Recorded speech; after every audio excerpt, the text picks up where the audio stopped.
ay mag-aral na. And I'm encouraging you to open your Bibles in 1 Samuel chapter 14, reading from verse 1 and verse 6. 1 Samuel chapter 14, verse 1 at verse 6. Yan. Sandali lang po ito sapagkat we're going to study about a victorious journey from a single step. The life of Jonathan, the son of King Saul. 1 Samuel chapter 14 verse 1, and it says here, Now it came to pass upon a day that Jonathan, the son of Saul, said unto the young man that bare his armor, Come and let us go over to the Philistines' garrison, that is one on the other side, but he told not his father. Now we're going to jump to verse 6. And Jonathan said unto the young man that bare his armor, Come, let us go over unto the garrison of the uncircumcised. It may be that the Lord will work for us, for there is no restraint to the Lord to save by many or by few. Tayo po'y manalangin. Muli, Panginoon, nagpapasalamat po kami sa iyong banal na salita. Hinihingi po namin, Ama, na minsan pa, samahan niyo po kami as we study your word, open our hearts and our minds so that we may behold wondrous things out of your law, out of your book, O God. Hinihingi po namin, Panginoon, kung ano po nagiging sagabal sa aming pong pakikinig, ay matutunan po nawa namin itong iwaksi sapagkat wala na pong ibang mas mahalaga sa gawain ito kundi malaman ang iyong kalooban sa pamamagitan ng pagkakaalam ng iyong banal na salita. Hiningi po namin na patuloy na ang banal na Espiritu malayang kumilos sa aming kalagitnaan. Isinusuko po namin ang anumang kataasan, ang anumang possible na maging sagabal, Panginoon Diyos. At hiningi po namin na patuloy ang iyong pagpapala, ang managana sa mga taong sumusunod sa iyo. Ito lang po aming dalangin sa pangalan ni Jesus. Amen at amen. Maaaring po tayo maupo.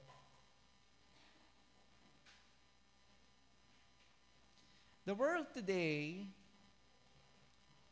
is so eager for us to focus more on our emotion instead of our intellect. Ano yung sabihin ng pastor? Karamihan sa mga taong nabubuhay, lalo na in the 21st century, sometimes they are geared towards the to response emotionally. Kaya di nakapagtataka, karamihan po sa mga kabataan ngayon ay maagang nakakapag-asawa sapagkat mas pinaiiral ang damdamin kaysa sa isip. Kaya di nakapagtataka, maging sa mga mananampalataya, kaya maraming tumatalikod sa pananampalataya ay mas pinangungunahan po sila ng damdamin kaysa ng katalinuhan na nagmumula sa salita ng Panginoon. No wonder, there's so many Christians today, and when I say Christian, kasi napakalawak po ngayon ng tinatawag po nating pagiging Kristiyano. Kaya there are many churches today are so dominated by music. I'm not saying music is not good, but sama kung nado-dominate majority ng pagsamba ay puro awitan, puro emotion, puro iyakan, puro tawanan, at wala nang, alam yan, pag-iisip, pag-meditate, pag-muse ng salita ng Panginoon, hindi nakapagtataka pagdating ng problema, hindi siya makakatayo. Why? It's because he is not guided by the wisdom that comes from God. Emotions are dangerous. In the book of Jeremiah, ang sabi ng Panginoon, the heart is deceitful above all things, and it is desperately wicked. Who can know it? Sabi ng salita ng Panginoon. So sa lahat ng aspeto na ating ginagawa, kinakailangan mauna lagi isip. Kaya pala, one of my favorite author by the name of Ravi Zacharias, and isa sa motto ng kanilang ministry, sabi daw, what I feel in my heart makes sense in my mind. Why? Because when we walk in faith, okay, we should not be dominated, again, not by emotion, but first of all, nag-dominate tayo ng alin? The Word of God. And the Word of God, hindi lamang po yan na ma-meditate through emotions. Nakikinig po ba kayo? Kaya pala, kapag nag-aaral po tayo ng salita ng Diyos, kaya karamihan sa mga churches today, they're so blinded doctrinally, kasi nga, instead na pangunahan ng kaisipan na nagmumula sa salita ng Diyos, pinagmumulan lagi ang pinagugutan lagi damdamin. Now, ngayong umaga pong ito, we're going to talk about Jonathan. Okay? Why in the world we're going to talk about Jonathan? Anong meron ba sa taong ito? Why talk about David, a man after God's own heart? Actually, in the past few weeks, I am fascinated by secondary characters in the Bible. Secondary characters in which hindi sila ganong napapansin dahil hindi sila predominantly nababanggit sa Bible, but their acts and their faith is so genuine, pwede po silang sumabay, and in fact, pwede pa nga nilang talunin ang mga main characters sa Bible. I remember when the Lord talks about secondary characters. Remember those people? The centurion, di ba? A woman na nag-display ng faith, na sabi ng Panginoon, wow, wala pa akong nakitang ganyang pananampalataya. No, not in Israel. Ano ibig sabihin nun? For you and for me as a believer in Christ. Mga kapatid, our identity, okay, yung ating pagkakakilanlan, hindi po sa sarili natin lakas, hindi po sa sarili natin kagalingan. Our identity should be identified with Christ and with Christ alone. Sa Diyos at sa Diyos po lamang. Kay Kristo at kay Kristo po lamang. Now, ngayong umaga pong ito, tingnan nga po natin. Verse 1, sabi po kasi dyan, now it came to pass upon a day that Jonathan, the son of Saul, said unto the young man that bare his armor, come and let us go over to the Philistines' garrison that is on the other side, but he told not his father. So what is the background of the story? The story is about the Israel, alam mo yun, trying to do God's will, not by, alam mo yun, God's way, but in their own way. Nakikinig po ba kayo?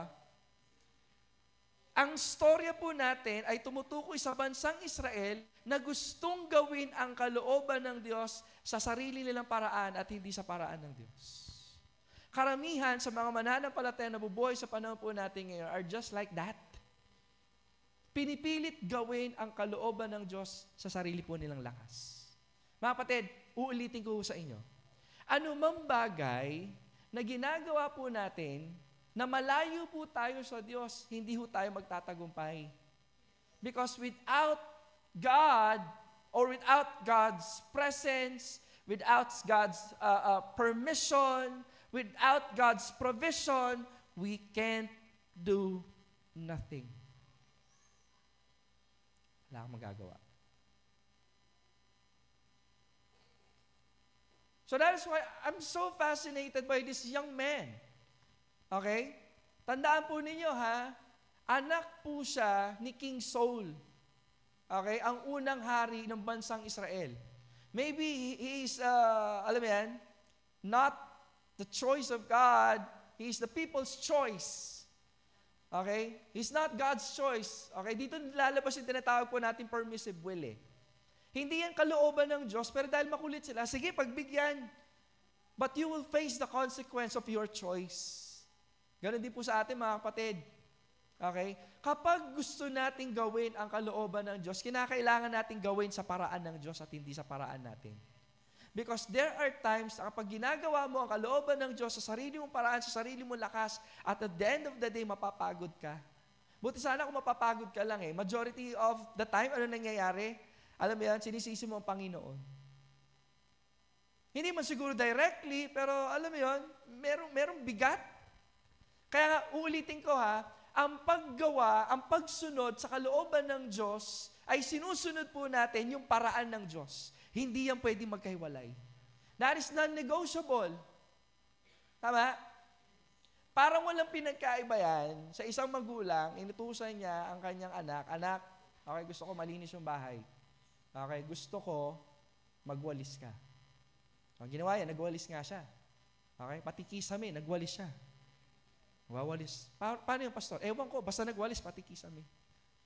Okay? Tapos, pagod na pagod siya, dumating yung nanay niya, akapagod naman, ito, ganyan. Bakit na naman ginawa? Pinagwawalis lang kita. Kasi naman, mami, pati yung kisame, winalisan ko. Sabi, ba't winalisan? Gusto ko malinis, etc. Ganun. What's the point? Madalas, dahil mas gusto natin pangunahan ng Panginoon, nakakalungkot isipin, pati yung di niya pinapagawa, ginagawa mo. Okay sana yun kung halimbawa, ginawa mo yan ng bukal sa iyong loob, that at the end of the day, you give the glory to God, there's no problem with that. Pero alam mo kasi, ang Diyos, napakasimple lang Kung ano yung pinapagawa niya, yun lang yung dapat mong sundin. That is the failure of King Saul. Ano nangyari sa buhay ni King Saul? God told him, through Samuel, Saul, now that you are the king, isa lang gusto kong gawin mo, ang lahat ng maririnig mo sa Panginoon, ang lahat ng salita ng Panginoon, susundin mo, walang labis, walang kulang. And then one day, God told him, anak, remember the Amalekites? Amalekites, they are so evil, and it's time for me as a God of justice to pronounce judgment upon these people. And I am going to use you. Yun yung ibig sabihin po nito So ngayon sabi niya, annihilate the Amalekites. All of them, wala kang ititira. Bata, matanda, maging hayop, papatayin ninyo. Bakit? Because that is my judgment to them. Wala kang ititira, kahit hayop. So to make the long story short, alam ko, dinivotion niyo na to Pagdating ngayon ni Samuel, may mga kambing. Nangyari. Kasi bago pa yon, kinausap na ng Diyos si Samuel. Punta mo yung bata mo, may problema tayo. Hindi sumunod.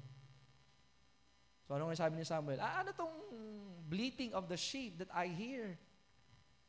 Alam niyo kung ano ang sinabi ni Saul sa kanya? Ano yan? Yung mga tao kasi, he did not take responsibility. Naintindihan po ba niya? If we want to grow in Christ, we should act maturely. And being matured in Christ, you act responsible for whatever actions na ginagawa po ninyo. So itong si King Saul, sinisi yung mga tao. And in fact, napatunayan na ang pagsunod niya sa Panginoon, hindi para magpagamit sa Panginoon, kundi gagamitin niya lang ang Panginoon. Bakit mo sinabi yan, Pastor? Kasi ano sabi niya kay Samuel? Sige na nga, kasi ginamit namin yan. Sa ganon, makapaghandog ka sa Diyos mo. Galing, no? That is the problem of this person. So in short, itong taong ito, naging malayo sa Panginoon in the first place because he did not understand a right and perfect relationship with God. Kaya kahit na sabihin mong ginagawa niya, yung mga bagay na pang makadiyos, dahil wala naman talaga siya sa Diyos, hindi niya nagagawa ng tama yung dapat niyang gawin. Ganon din sa mga mananampalataya na nasa gawain ng Panginoon. Mga kapatid, tama na nag-a-attend tayo ng gawain, tama na nagka-choir tayo, tama na nagbe-bread for life kayo, tama na magkakantata tayo, pero kung wala kang tamang relasyon sa Diyos, ang lahat ng ito ay baliwala. Sad, but that is true. And actually, that is happening right now among so many churches in the 21st century.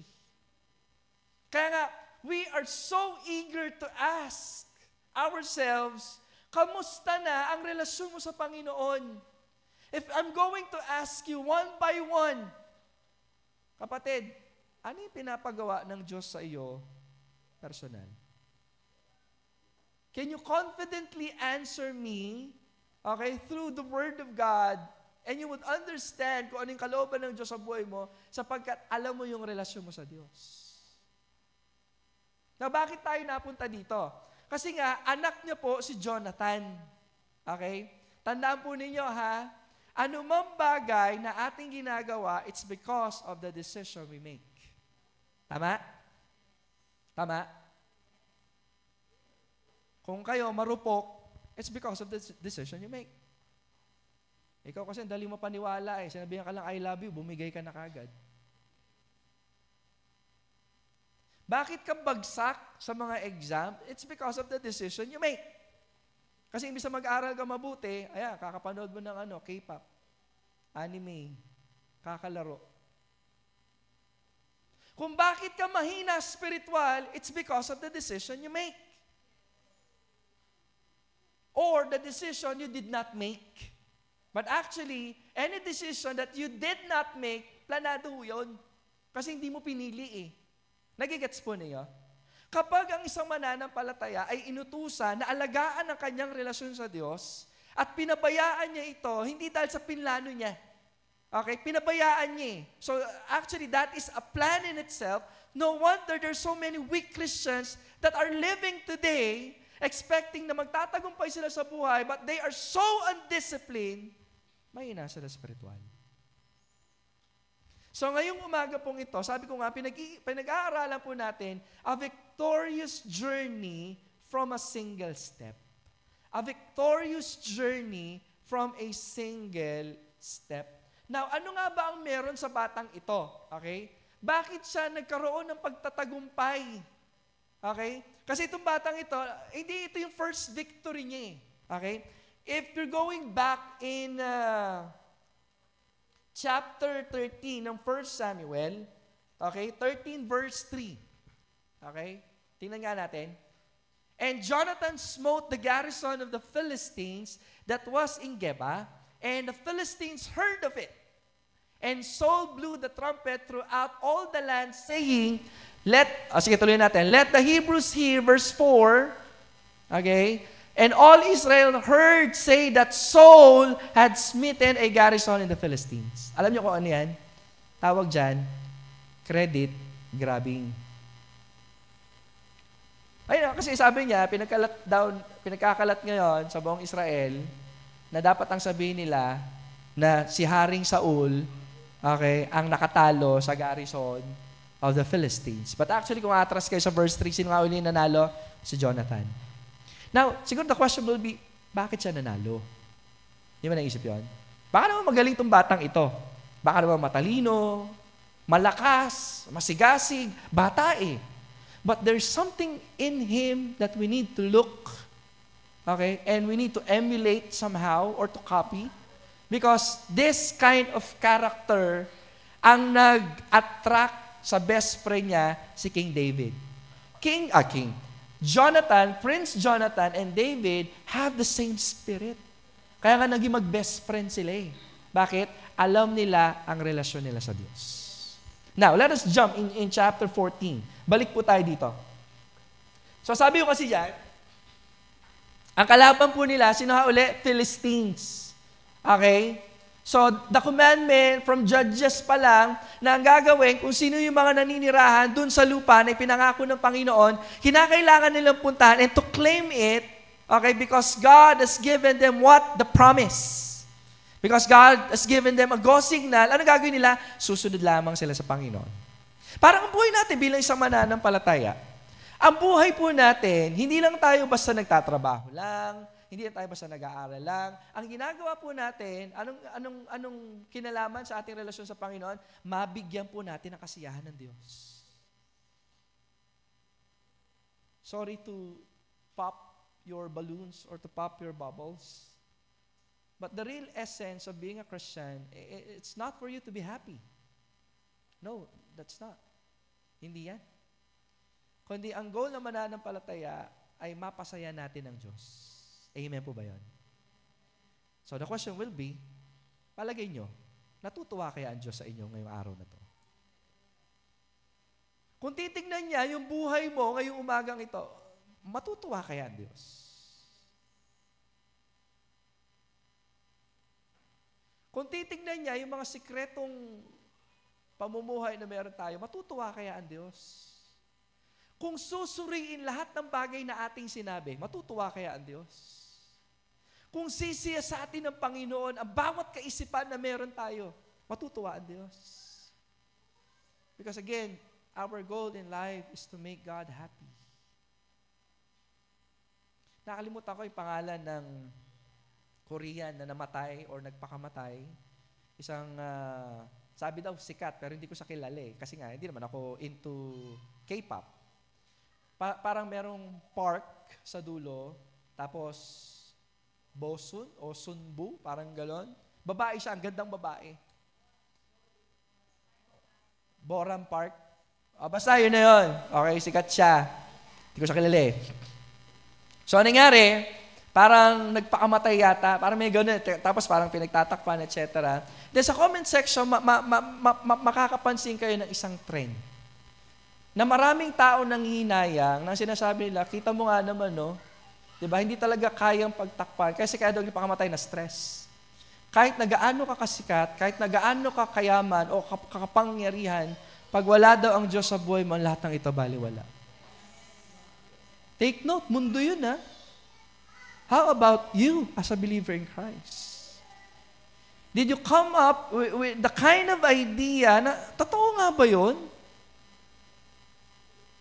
Amen? Lately lang, may umalis po sa church po natin. Okay? And they have found out na, alam mo yun, yan naman. Ngayon, kung sisiyasatin nyo yung pananampalataya na meron kayo, gaano katotoo yung pananampalataya meron kayo? Kasi mga kapatid, nakikita ng Diyos ang puso ng bawat isa. Wala tayong may tatago dun eh. Diba? So, balik tayo dun sa kwento. So, dito makikita po natin, okay, sabi dyan, ni Jonathan, the son of Saul, said to a young man that bare his armor, "Come, let us go over to the Philistines' garrison that is on the other side." But he told not his father. Mabait na bata to kasi nga, problemado itong tatay, okay, kasi nga, hindi sinunod ni King Saul yung utos sa kanya ni Samuel and even God. Kasi ang gagawin lang ni King Saul, ano yun? Maghintay. Okay? Pero hindi siya nakapaghintay. Alam mo yan, dumadating yung kalaban. Instead that he should respond based on the Word of God, based on his faith to God, nag-respond siya based on the situation. Dumadating yung kalaban, wala pang handog, kasi sa kanya, isip niya, pag naghandog, automatically panalo. So, nangyari, wala pa itong si Samuel, okay na, dalhin na dito yung hain. Ako na papatay, ako na mag-offer sa Lord. Doon na nag-start, bumagsak ang lahat-lahat kay Saul. Why? Because he did not consider the Word of God as a priority in his life.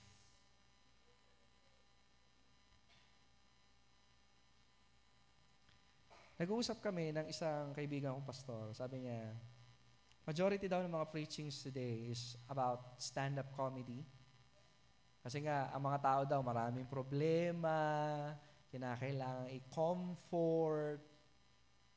But the Word of God, it is not just here to comfort you in times of distress. But also the Word of God comes to you to distress you in times that you are comfortable. Madalas kasi iniisip natin na kaginhawaan lang ng buhay ang tanda o palatandaan ng pagpapala. Mga kapatid, even in difficulties, even in our problems, dumadating po yan at nagpo-provide ng Diyos ng kapayapaan sa gitna ng problema. Naniniwala ba kayo doon? Kasi isip natin, pag nasa Diyos tayo, tinatanggal yung problema. Mali kayo doon. Hindi ho kailanman ginagawa ng Diyos yan. Ang provision ng Panginoon that in times of difficulties, in times of problem, sasamahan niya kayo.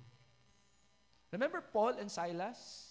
Okay? One of the powerful prayer meeting na nakita ko. Dalawa lang sila, prayer meeting. Ba't nga naman hindi? Nasa kulungan sila parehas. Nakagapos sila, kamay at paa. But in spite of the situation na nasa kulungan sila, they sang to the Lord. Ano nangyari? Lumindol. Buti na lamang kuminta si Sam, hindi lumindol, ano? Lumindol. Diba? Nakalag yung mga kadena. Alam mo yan, kumbaga pwede sa makalaya, pero ginamit yung sitwasyon para alin? Para mapapurihan palalo ang Diyos. May nakakilala kay Lord. Hindi tinatanggal ng Diyos ang problema. Remember Hananiah, Mishael, and Azariah, all commonly known as Shadrach, Meshach, and Abednego? Nakaligtas ba sila sa fiery furnace? Hindi. Anong ginawa? Tinapon sila doon, pero kahit na nandoon sila, nandoon yung protection ng Panginoon, nandoon yung presence ng Panginoon.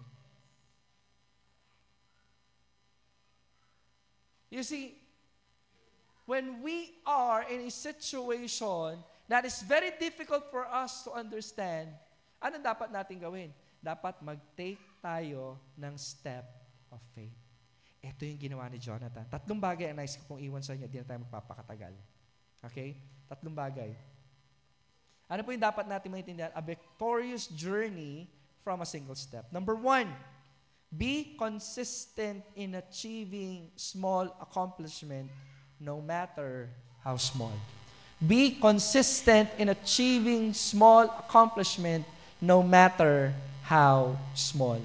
Now, ano meron dito sa storya na ito? Okay? Ulitin ko, because Jonathan took that small step of faith, in-acknowledge to ng Panginoon.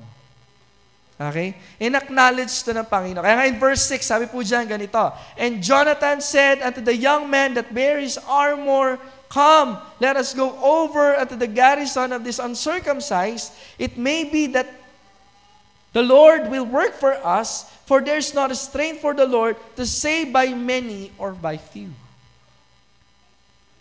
Tandaan nyo walang maraming kasama itong si Jonathan. 2 lang sila nung armor bearer niya. Okay? Hindi ganun kalaki, hindi ganun ka-extravagant. Pero alam nyo, in-acknowledge ng Diyos yung faith ng taong ito. And it is so powerful. Sabi ng verse 14, tingnan natin. Okay? Verse 14. Sabi dyan, And that first slaughter which Jonathan and his armor bearer made was about ilan daw? 20 men. Siguro sabihin natin, 10 kay Jonathan, 10 dun sa armor bearer. Parang di ganun kalaki, Pero pansinin yung impact. Within as it were a half acre of land which a yoke of oxen might plow. Anong ibig sabihin nito? Sa sobrang lawak, okay, nung sinugod nila, buti hindi sila napansin. Okay? I-advance pa natin. Verse 15. Sabi dito, ganito. And there was a trembling in the host, and in the field, and among all the people, the garrison and the spoilers, they also trembled, and the earthquake, so it was a very great trembling. Parang ang simple lang, no? Ganito ang nangyari. So sabi niya, okay, mukhang tagilid yung Israel. So ngayon, by faith, itong lalaking ito, itong prince na ito, si Prince Jonathan, sabi niya, sige, punta tayo doon. Diba? Malay mo, magtagumpay tayo kasi kasama natin ang Diyos. Diba? Di mo alam, baka mamaya pwede tayong magtagumpay, wala namang imposible sa Panginoon. Alam niyo gaano kahirap ang pinagdaanan ng mga batang ito? Tingnan nga natin for you to understand. Okay, let us check. Verse 4, And between the passages by which Jonathan sought to go over at the Philistines' garrison, there was a sharp rock, okay, on the one side, and a sharp rock on the other side. And the name of the one was Boses, and the name of the other Sene. Boses, okay, means slippery, madulas. And Sene, it means sharp rock. Yun lang ang ibig sabihin nun. So they are in a slippery slope, ika nga, padaus-dos, so hindi madaling yung sitwasyon, okay? And then God gave them the victory. Why? Magaling ba sila? Hindi. Anong meron sila? Pananampalataya. Wala silang malaking army, but by this, nagkaroon ng pagtatagumpay. Okay? 16, ang sabi dyan, And the watchmen of Saul in Gibeah of Benjamin looked, and behold, the multitude melted away, and they went on beating down, ang sabi dyan, one another. Kita mo nga yun? Uy. Ano na?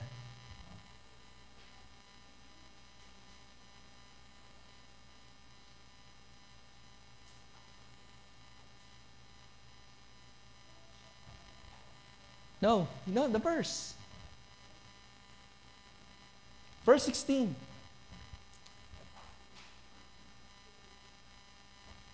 Ayun na.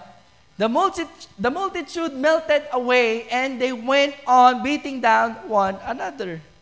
So nagkaroon ng kaguluhan. Okay? Bakit? Kasi yung time na sumusugod sila, because of faith, nandito yung kamay ng Panginoon, dalawa lang sila eh. Take note we are talking about a garrison. Kumbaga, yung kuta nung kalaban. Hindi humadali ito. Pero dahil may pananampalataya itong si Jonathan, yung kamay ng Panginoon nasa sa kanila. And the time that they are attacking the garrison, yung kuta nung kaaway, ano nangyari? Nagkaroon ng kaguluhan. Pinalindol ng Diyos. Paano nagkaroon ng kaguluhan? Siguro parang naging mali-mali sila. Ay, bigla na yung siksaking kalaban ng kalaban.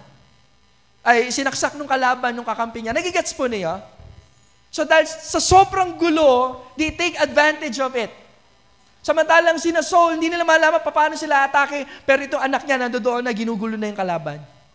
Paano siya nagkaroon ng malaking pagtatagumpay sa isang maliit na accomplishment ng dahil sa pananampalataya. Kapatid, do not neglect small victory. Every time you do devotion, that is a small victory. Amen? Every time you pray for someone, that is small victory. That will contribute to your growth. Pastor, lagi naman ako nagpe-pray. Gaano katotoo? Hello? Ano sabi ng Milo? Ito, tandaan niyo to. Sabi ng Milo, great things starts from small beginning. Ang paglago sa pananampalataya, mabagal yan, pero kung consistent ka, magtatagumpay ka sigurado. Ganon din ang pagtalikod sa Panginoon. Akala nyo biglaan lang yan? Yung simple neglect sa mga bagay na dapat yung gawin, doon na nag-i-start. The moment that you neglect, okay, pag-a-attend, nagsisimula lang yan sa pa-late-late, hanggang, okay lang yan. Pag ganun lang yan, hindi mo napapansin habang tumatagal. Alam mo yun, kahit uma-absent ka na, hindi ka na-apektado. Hindi napapansin yan. Siguro, I don't know, dumating sa punto ng buhay niya na makatamad ngayon ng Aldo ngayon. Alam mo yun, alam na ng Diyos. Diyan nagsisimula lahat yan eh. Yung simpleng may makikita ka sa iyong kapatid o kay pastor, that moment that you entertain that in your mind and in your heart, diyan na papasok ang kaaway at diyan na magsisimula ang inyong pagkatalo. In the same way, ganun din nangyayari sa pagtatagumpay po natin. Do not neglect small victory. Ang hirap kasi sa atin, pagkaroon tayo ng victory, naging contented na tayo doon. Hindi ka na gumalaw, doon ka na. Okay? Na sana tuloy-tuloy. Okay? Tuloy-tuloy. Kaya alam nyo, marami sa mga mananampalataya. Salamat, andyan si Ate Rose. Marami sa mga kasabayan ni Ate Rose na wala na. Alam nyo, eto, pakinggan nyo to. Ang marinig nyo sa kanila ganito. Dati nung kami ganito. Anong nangyari? Nangyari? Tumigil eh. They have stopped celebrating small victory. Kapag nakikita ko po yung mga kasabay ni Ate Rose, weirduhan ho ako. They are so weird. Kasi lagi na binobrought up yung past and having no mention of the current or even the plans to go on and to make an encouragement to other believers as well. Na yun sinasabi sa book of Hebrews na dapat nagtuturo ka na eh. Dapat encourager ka na. Hindi ka storyteller lang of the past. Okay yun at some point. Pero sana nagpapatuloy ka sa pananampalataya. Kaya yung status po ni Ate Rose, hindi mo madaling ho yan mga kapatid. Kasi at anytime, pwede niyang sabihin naman na, tagal naman na akong gitarista, okay na akong magpahinga. Alam mo yan? Total, nagbibigay naman ako sa church, okay na ako doon. Kahit naman maliit, malaki naman yung binigay ko. Mga tipong ganun. Pero salamat sa Panginoon, nagpapatuloy siya. And that becomes an encouragement to me, to my family, and to other Christians as well. Kaya huwag kayong magtaka kung bakit siya pinagpapala. Kasi nagpapatuloy, kahit simple lang. Hindi naman kinakailangan ng malaki kagad eh. Kaya nga, alam mo yun, ang gandang tignan nitong si Jonathan, ang simple lang. Kasi kung titignan nyo yung una, kasi si Saul nagpatawag siya ng army, 30,000. 3,000, hindi ako nagkakamali. Tama ba? So basta 30 or 3,000, basta yung 20 or 30,000 na tao kay Saul, 1,000 o 10,000 itong kay Jonathan. Pero dahil pinanghinaan ng loob, matras, pero siya hindi, nagpatuloy po siya. Dalawa na nga lang sila eh. Siya at yung kanyang armor bearer. Pero hindi siya tumigil sa paghanap sa kalooban ng Diyos to the point na kahit sa simpleng bagay, sa simpleng sitwasyon, gusto yung maging pagpapala. Amen? Pangalawang bagay na nais ko po maintindihan po ninyo. Be confident in having emotional and spiritual support no matter how simple. Be confident in having emotional and spiritual support no matter how simple. Or no matter how simple it is. Okay? Kung ang mga kasama ninyo ay hindi magtutulak sa inyo papalapit sa Diyos, please, huwag niyo samahan. In 1 Corinthians, and it says there, bad company corrupts good manners. Ano yung sabihin nun? Ang masamang kasama or masamang impluwensya, nakakasira ng ng moral. Huwag yung sasamahan. Now, itong taong ito, hindi dahil sa wala siyang choice eh. Pero kilala niya. Okay? Kaya nga, nung tinatanong to, anong sagot niya sa verse 7? And his armor bearer said unto him, do all that is in thine heart, turn thee, behold, I am with thee, according to thy heart. Galing, no? Hindi yung tipo na, tara mag-soul winning ka. Ay, makakarina yan. Kinita na mo. Mag-fellowship ta na mo. Wow. Kasi iba yung puso nito eh. Ayun no? I am with thee according to thy heart. So again, ang pinag-uusapan po natin dito ay paggawa ng kalooban ng Diyos. Kaya nga sa mga bisita namin na nandito ngayon, pinagpala ka ng Panginoon kasi meron kang kaibigan, somehow, ituring na kaibigan, na inilalapit ka sa Diyos. Hindi lahat ng tao magagawa yan. Anyone can drag you into anything. Ang kalokohan, inuman. Actually, madali, everyone and anyone can do that.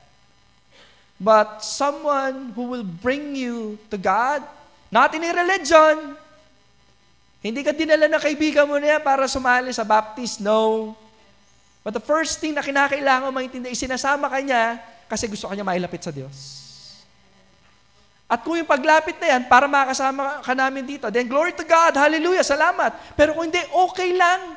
Kasi ang goal naman niya at ang goal din naman namin na ang sino man ang makakasama namin, magiging bisita namin, ilalapit muna namin una sa Diyos. Sa Diyos muna.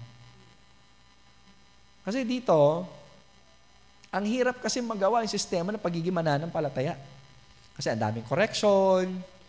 Pero magiging tama ang correction kasi kapag una, may relasyon ka sa Panginoon.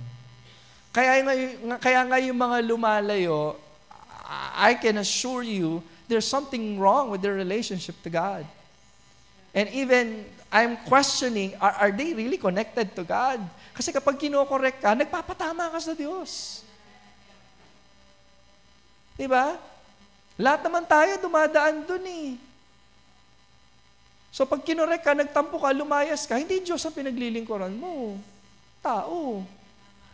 Diba? Tao ang pinaglilingkuran mo. Okay? Number 3 and last, at di tayo magwawakas. Okay? Be connected always to God's promise, no matter how silly it may be to others. Okay? Be connected always to God's promise, no matter how silly it is may be to others. So kahit na paningin ng ibang tao, hayaan mo lang sila. Okay? Paano natin nasabi yan? Let's go back in verse 6. Okay? Tingnan natin sa verse 6. And Jonathan said to the young man that bare his armor, kasi ito yung idea niya eh. Ito yung pananampalataya niya. Ito yung dahilan kung bakit siya sumugod. Okay? Sabi niya dyan, no? Let us go over unto the garrison of this uncircumcised.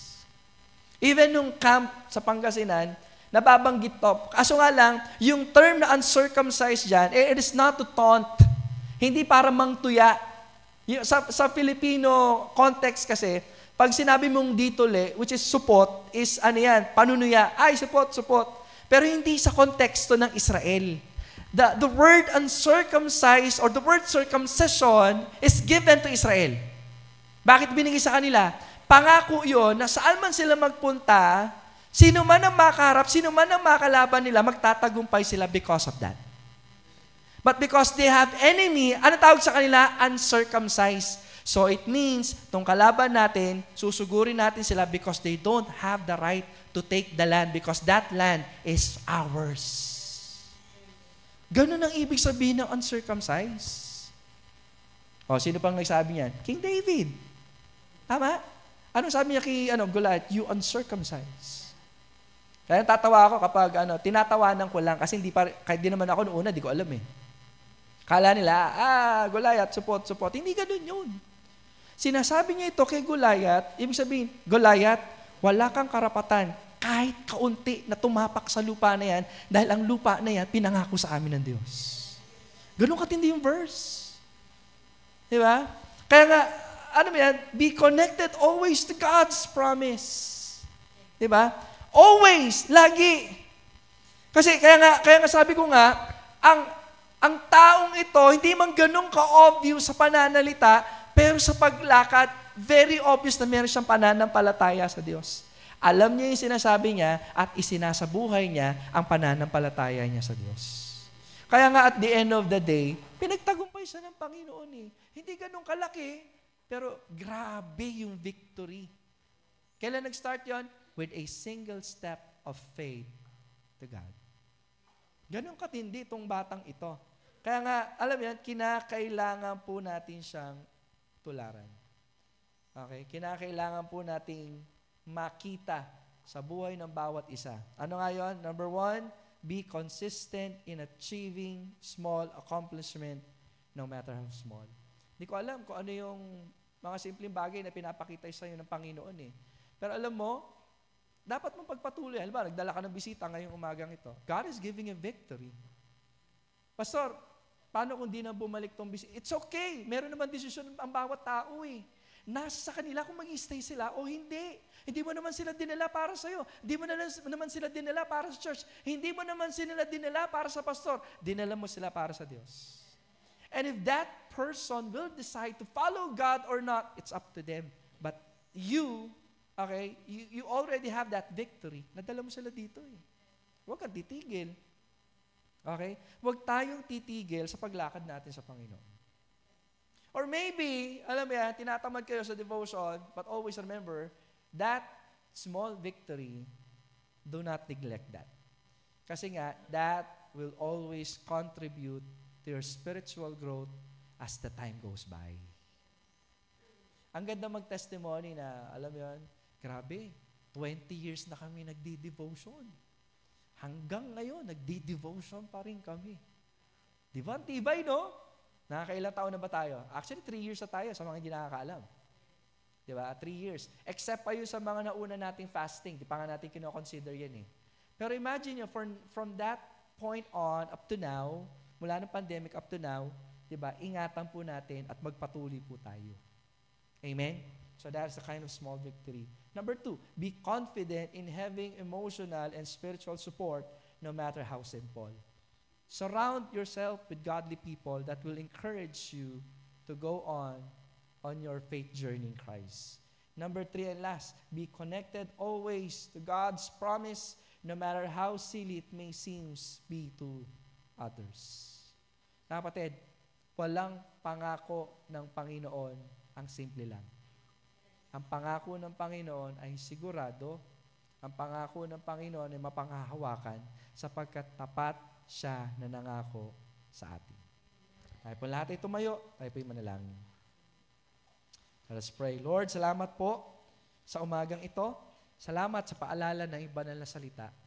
Tunay nga po, Ama, na dapat po namin kilalanin ang iyong pangunguna, ang iyong pangungusap, ang iyong paalaala sa amin. Patawad, Panginoon Diyos, sa mga panahon na kami po ay hindi nakikinig or binabaliwala po namin ang mga salitang ito. Nais po namin, Panginoon Diyos, na mabigyan po lagi kami, mabigyan po namin kayo lagi ng kasiyahan. Just like Jonathan, oh God, he is just a secondary character in the Bible. But Lord, we have seen his faith and his very amazing faith, oh God. Because of your amazing grace, Panginoon, nagtagumpay po siya. Hindi ganun kasikat sa paningin ng ibang tao, but I believe natuwa po kayo sa Kanya. Panginoon, ganun din po yung gusto namin mangyari. Hindi po para sumikat o mapansin ng ibang tao.